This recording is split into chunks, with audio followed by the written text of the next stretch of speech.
fisheries outside of Alaska and Hawaii, of the lower 48. And obviously, Jeff mentioned the oysters, the shrimp fishery is huge, and there are a number of other important fisheries.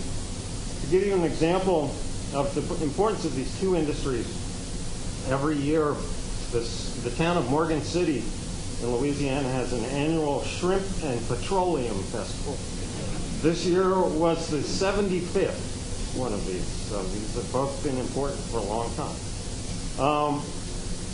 I'm a microbiologist by training, so I want to talk a little about microbes in oil. And first of all, there are natural oil seeps all over the Gulf. You can see them by satellite there. So a lot of the organisms are used to some oil. I've seen estimates of up to 1,000 barrels a day by natural seepage. That's the original estimate of what the oil leak was from the well. I don't know if it's that high, but you should be aware that there's oil seepage is a natural phenomenon. We've accelerated it, obviously, with the oil spill and other drilling activities. But that's why there's always tar balls on the beaches of Texas, and that's from these natural seeps. So the microbes in the Gulf, obviously, they're somewhat used to oil. Ultimately, they're good at getting rid of it, but they're not fast. And if someone tells you they can add miracle microbes, they'll eat the oil up quicker, it's not going to happen. Probably the only thing you could do would be to enrich it with fertilizer like nitrogen and phosphorus. And oil is such a good carbon source. So ultimately the microbes will take care of it. The Gulf is also a very warm environment, which is a big advantage over Alaska. Surface temperatures in the Gulf in the summertime can reach almost 90 degrees Fahrenheit. So the metabolism is pretty fast. But obviously the amount of oil that was spilled was extraordinary. So it's not something that the biota there is used to. The Gulf has two huge environmental problems long before the oil spill and definitely long after the oil spill. First of all, the Louisiana coast accounts for about 25% of the entire wetlands in the U.S. Okay. It also accounts for about 75% of the loss of wetlands in the U.S. So that the Louisiana coast has lost a wetland area equivalent to the state of Delaware since 1930. This is we've cut off the source of sediment from the Mississippi River by damming and diking the Mississippi, and so there's much less sediment. What comes out goes out into deep water and it's not useful to the wetlands. So the wetlands are disappearing, and with it the whole way of life of the Cajuns who live in southern Louisiana, basically. And Hurricane Katrina just accelerated that. One nice thing about the oil spill, while it was a disaster, it could have been much, much worse. And the impact on the wetlands was also considerable. To me, the worst thing from the oil spill is what came ashore and reached the wetlands. And while there was a fair amount, it was much less than it could have been. And there's already evidence that the wetlands that were oiled are already regrowing. So hopefully the oil spill's impact on this already occurring wetlands loss will be limited. To me, that would be one of the major things I would worry about. The other thing I should mention about the Gulf is that because of all the nutrients, nitrogen and phosphorus coming down the Mississippi River from the Corn Belt in the Midwest, from either fertilizer runoff or animal waste, there's an annual summer dead zone off the coast of Louisiana where the oxygen is depleted to very low levels in the bottom water. In a typical summer, that dead zone is the size of the state of New Jersey. Okay. It's the second largest dead zone in the world. The only bigger one is in the Baltic Sea in Europe, which is kind of in the middle of Europe, so it gets everyone's waste. Amazingly enough, the dead zone in the Gulf has not killed off the fisheries at this point.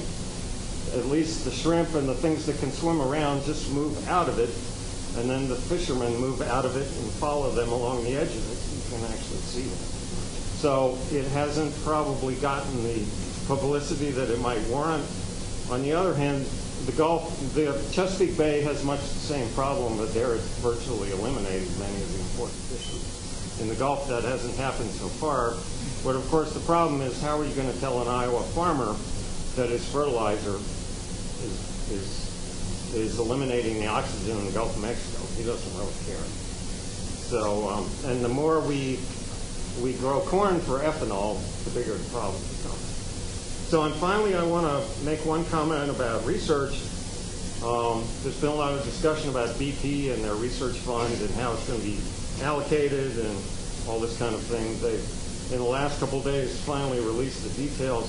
They will have a $500 million fund, which will be allocated to research, mostly to Gulf area scientists, but with some collaborations from elsewhere acceptable. The panel to decide will be scientists appointed by BP, as well as something called the Gulf of Mexico Alliance, which is an organization of the governors of the Gulf states, from Texas to Florida. So it's good to see that money going into research. I hope it's allocated on the basis of good science. And that's all I have to say. Thank you very much.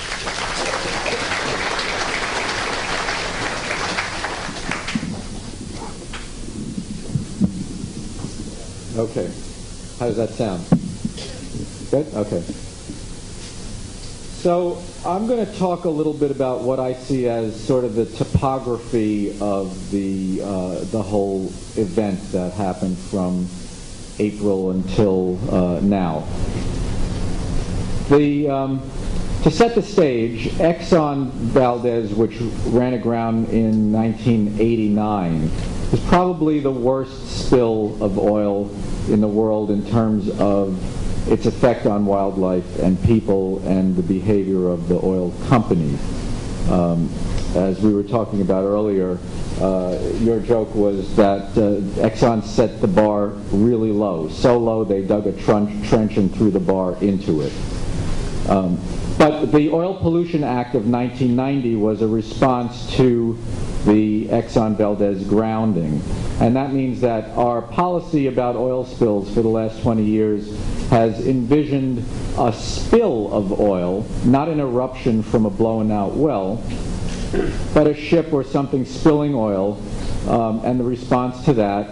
And also in 1990 there was essentially no deep water drilling the way that there is now, where there are rigs that can't reach the bottom, they float. The well that blew out was being drilled by a floating rig, a gigantic floating rig with 125 people working on it 24 hours a day in a mile of water. These things were not happening in 1990. So the law and the policy had no foresight and forethought to respond to something like this. So what happened to make the well blow out? Everybody all summer long has been talking about this as the BP oil spill. And what I want to explain a little bit is whose fault, who shares the fault in a little bit of what happened. I have to go through this pretty quickly.